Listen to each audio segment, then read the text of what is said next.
अस्सलाम वालेकुम वरहमत उल्लाहि वबरकातुहू। उम्मीद है आप लोग ईमान और सेहत की बेहतर हालत में होंगे। जो चैनल पर नए हैं चैनल को सब्सक्राइब और बेल आइकॉन को प्रेस कर दें, शुक्रिया। हज़रत सुल्तान बाहू ने अपनी किताब महकुल फ़िक्र में यूनान की पहाड़ियों में एक अजीब व गरीब किस्म का परिंदा कफ्स बारे जिक्र किया है। आज के इस सैटेलाइट दौर में इस परिंदे कफ्स के बारे में बहुत सारी मालूमात मंजरे आम पर आ रही हैं। ये परिंदा न नर होता है न मादा, और सारे जंगल में एक ही होता है। इसकी चोंच बहुत लंबी होती है जिसमें हजारों सुराख होते हैं। इसकी आवाज़ ऐसी रसीली होती है कि जब अपनी मस्ती में मस्त होकर राग अलापता है तो जंगल के तमाम परिंदे उसके गिरदा गिर्द जुर्मट बना लेते हैं। तमाम परिंदों पर वजदानी हालत तारी हो जाती है। बहुत से परिंदे अपनी जान से हाथ धो बैठते हैं। उसका ये हाल रोज़ होता है। जब कभी जोश में आकर गाने लगता है, उसकी आवाज़ सुनते ही जंगल में कहराम मच जाता है। जहाँ जहाँ किसी परिंदे तक उसकी आवाज़ पहुँचती है, फड़फड़ाता हुआ उसकी खिदमत में हाजिर होकर बिस्मल की तरह लौटने लगता है। इसकी मजलिस में अक्सर व बेशतर अमूमा हर किस्म का परिंदा हाजिर होता है। एक ने कहा, हमने वहाँ कभी कौवे और गिद्ध को नहीं देखा।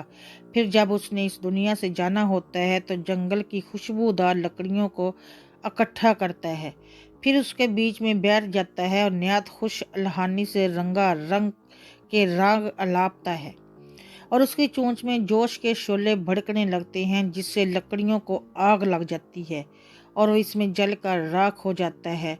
इसकी जली हुई राख एक अंडे की शक्ल इख्तियार कर लेती है जिसमें से एक बच्चा बनकर उड़ जाता है। गोया कफ्स की जगह कफ्स आ जाता है। ककनस एक परिंदा है। उसने किसी दरवेश से अल्लाह सुना और उसने भी अल्लाह शुरू कर दिया।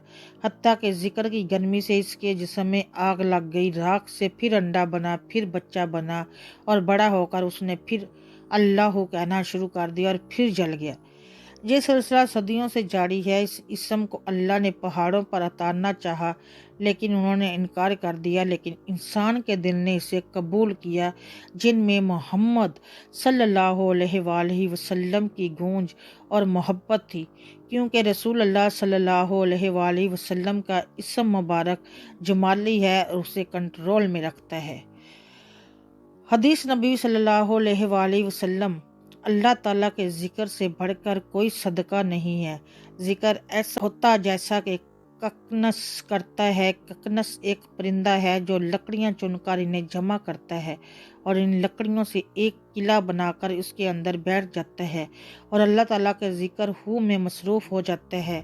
ज़िक्र के शुरू में वो दम के साथ होकर ज़िक्र करता है। पहले इसके वजूद में ज़िक्र हु की गर्मी पैदा करती होती है।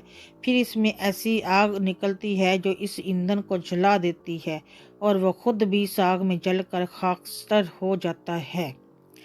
बाद अज़ां जब बाराने रहमत इस खाक पर बरसती है तो इस खाकस्तर से एक अंडा पैदा हो जाता है और इस अंडा से एक बच्चा निकल आता है, और जब वह बच्चा अपने बाप की उम्र को पहुंच जाता है तो वह भी अपने बाप की मसले ज़िक्र हो करके जलकर खाकस्तर हो जाता है, और ये सिलसिला जारी रहता है।